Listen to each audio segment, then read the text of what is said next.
Welcome to Eye on the Tigers News. I'm Kennedy Lamb. And I'm Alexis Richer. Thanks once again for making us a part of your day for the news we've been watching for you. President Barack Obama on Monday vowed to accelerate the U.S.-led military campaign against the Islamic State group in both Syria and Iraq, implicitly acknowledging that progress has been too slow as the extremist group expands its reach with deadly attacks beyond the Middle East. Speaking at the Pentagon after a meeting with the National Security Council, Obama revealed that a group of American Special Operation Commandos has begun working with local fighters in Syria to, quote, tighten the squeeze on Raqqa, the extremist nominal capital. He cited this as an example of aggressive new action, in addition to an intensified bombing of the oil infrastructure in Syria that provides much of the Islamic State's revenue. The administration announced in late October that Obama had approved setting up 50 special operation troops to Syria on the first open-ended mission by U.S. ground forces in Syria. Today, the United States and our armed forces continue to lead the global coalition in our mission to destroy the terrorist group ISIL.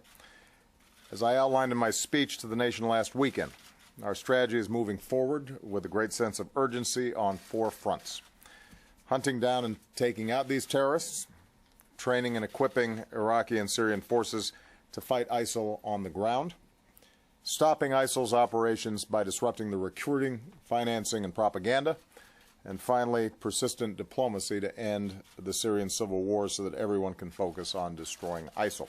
After terrorist attacks at home and abroad, more Americans than ever, but still less than half, support sending U.S. ground troops to fight the Islamic State, according to a new Associated Press GFK poll. A large majority also want a clear explanation from President Barack Obama about a strategy to defeat the group. The percentage of Americans who favor deploying U.S. troops to fight IS militants have risen from 31% to 42% over the past year in AP GFK polling, although it isn't clear whether those respondents favor a small contingent or a larger ground force that might engage in another protracted Middle Eastern war. Other national surveys in recent weeks have found similar or greater support for American ground troops. Donald Trump will be standing at center stage, but Ted Cruz will be in the spotlight at Tuesday night's Republican presidential debate. The Texas senator is challenging Trump's lead in the kickoff Iowa caucuses, and he has the money, campaign infrastructure, and conservative appeal to compete deep into the GOP primary season. Those assets now make him a target for his rivals, most notably Trump and Florida Senator Marco Rubio. Trump and Cruz have been getting along for months, and that has protected the senator from the harsh criticism the businessman has flung against other opponents. But signs of a split have emerged in recent days, with Cruz appearing to question Trump's judgment at a private fundraiser, according to audio obtained from the New York Times, and Trump calling Cruz, quote, a little bit of a maniac. The debate is on CNN beginning at 8 p.m.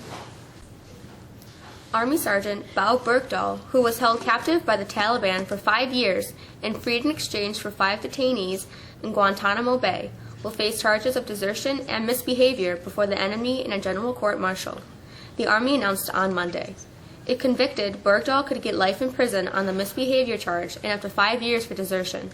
He also could be dishonorably discharged, reduced in rank, and made to forfeit all pay. Bergdahl, 29, of Haley, Idaho, walked off his post in eastern Afghanistan's Paktika province on June 30, 2009. He was released in the prisoner swap in late May 2014 that touched off a firestorm of criticism, with some in Congress accusing President Barack Obama of jeopardizing the safety of a nation for a deserter. Today's odd news of the day is a feel-good story from Wisconsin. When 2 brothers found out their babies were due a week apart, the newborn's arrival turned into a bit of a family competition that ended in a relative tie. Both babies were born at the same hospital in Kenosha on the same day, delivered by the same doctor. Chris and Courtney Hicks arrived for a scheduled cesarean section Friday at Aurora Medical Center and found out that Chris's younger brother, Matt, and his fiancée were already at the hospital, awaiting their newborn's arrival. We smashed the record on Monday by 6 degrees, and while there's the potential for snow coming in a few days, don't get too excited if you're looking for a white Christmas. Here's Abby with the forecast.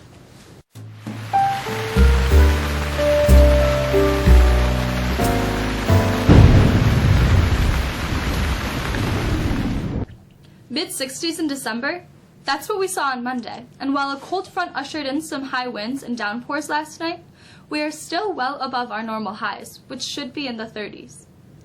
We'll see a high around 50 today, with rain showers throughout the rest of the day, and will continue to be windy. The skies should brighten tomorrow, and temperatures will slide back to around 45. Thursday we see a return to wet weather, but temps will remain 20 degrees above normal. It's on Friday that we see some semblance of normal show up. We get colder and more seasonable, with highs in the upper 30s. This cold air will usher in some snow showers on Saturday.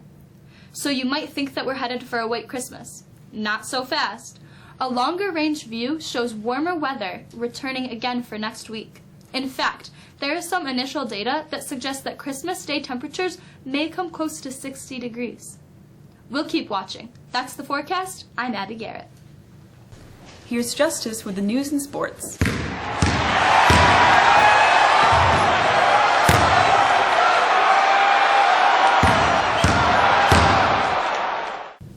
Mexico boys basketball used a strong defensive effort on the way to a 44-31 win against visiting Casanova.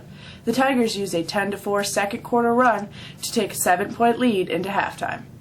Zach Lawler's 4 3-pointers and 16 points paced the Tigers, while senior Joe Gardner chipped in with 11 points. The Tigers continued their home stand tonight when they host ESM. The Lady Tigers basketball team travels to ESM. Pete Rose's application for reinstatement to baseball was rejected Monday by Commissioner Rob Manfred, who concluded the career hits leader continued to gamble even while trying to end his lifetime ban, and would be a risk to the sport's integrity if allowed back in the game. Rose agreed to the ban in August 1989 after an investigation for Major League Baseball by lawyer John Dowd found Rose placed numerous bets on the Cincinnati Reds to win from 1985 to 87 while playing for and managing for the team. In one of his first major actions, Manfred said in the 4-page decision the career hits leader admitted he has kept on betting legally on horse racing and professional sports, including baseball. Thanks to a series of record-breaking performances on tennis courts across the globe, Serena Williams has been named Sports Illustrated 2015 Sportsperson of the Year, marking the first time an individual woman has received the honor in more than 3 decades. Past recipients of the award include Michael Jordan, Muhammad Ali, and Billie Jean King, while the last individual female chosen was track star Mary Decker in 1983. The New York Giants snapped a 3-game losing streak as quarterback Eli Manning threw 4 touchdowns, 2 to Odell Beckham, en route to 31-24 win against Miami. The win keeps the Giants in the thick of the playoff race. With 3 regular season games left, the Giants take on undefeated Carolina next Sunday. The Buffalo Bills' playoff chances took a serious hit on Sunday when they were thumped by Philadelphia Eagles, while the New York Jets kept their playoff hopes alive with a decisive win against Tennessee. That's for sports. I'm Justice Dan. A look at the calendar shows that next Friday, the 18th, ends a 5-week marking period for the second quarter. Tonight, Tuesday, the boys basketball team takes on East Syracuse Manoa with a tip time scheduled for 7 p.m. The girls hoops team travels to ESM. This Friday marks the end of the 5-week marking period for the second quarter. Grades are due to be posted by Monday afternoon. There will be a senior class meeting this Thursday, December 17th, 5th block in the cafeteria. The middle school concert is scheduled for tonight with first note ready at 7. A holiday jazz concert is scheduled for 7 on Thursday. All concerts are at the middle school auditorium. That's it for us today. Look for us again on Thursday. For the staff of Eye on the Tigers, we thank you for joining us. Have a great weekend.